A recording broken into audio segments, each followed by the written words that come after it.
I've been using this Cuisinart Immersion blender in my kitchen for quite a while, and I really love this. It does have 2 speeds. It has the blender piece, which easily attaches. Plug it in.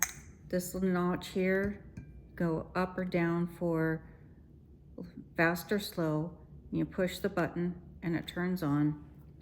You can use this if you're making salad dressings or something that you just need a quick blending on.